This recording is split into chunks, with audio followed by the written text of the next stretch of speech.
നമസ്കാരം കൂട്ടുകാരെ, ഇന്ന് നമ്മുടെ മുളക് ചെടിയിലെ പ്രധാന പ്രശ്നമാണ് ഞാൻ പറയാൻ ആഗ്രഹിക്കുന്നത്. നമ്മുടെ മുളക് ചെടിയുടെ ഇലകൾ മഞ്ഞളിക്കുകയും ചെടി തൂങ്ങുകയും ചെയ്യുന്നു. ഇതിന് പ്രധാന കാരണം എന്ന് പറയുന്നത് മഴക്കാലത്ത് ചെടിയുടെ ചുവട്ടിൽ വെള്ളം കെട്ടി നിൽക്കുന്നതും പോഷകാഹാരങ്ങളുടെ കുറവുമാണ്.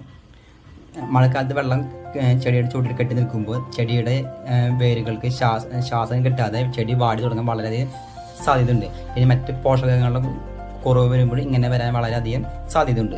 പിന്നെ നൈട്രജൻ്റെ കുറവ് വരുമ്പോഴാണ് ഇലകളും മഞ്ഞളിക്കുന്നത്.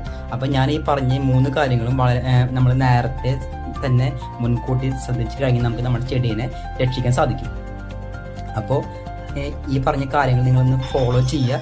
അപ്പോൾ എൻ്റെ ഈ മൈ ഫോക്കസ് എന്ന ഈ ചാനലൊന്ന് സബ്സ്ക്രൈബ് ചെയ്ത് കഴിഞ്ഞാൽ നിങ്ങൾക്ക് കൂടുതൽ അറിവുകൾ എനിക്ക് പകർന്നു തരാൻ സാധിക്കും. അപ്പോൾ എല്ലാവരും പരമാവധി എൻ്റെ ചാനലൊന്ന് സബ്സ്ക്രൈബ് ചെയ്യുക, ഷെയർ ചെയ്യുക. അപ്പോൾ നമുക്ക് അടുത്ത വീഡിയോയിൽ കാണുന്നത് വരെ എല്ലാവർക്കും ബൈ ട്ടോ.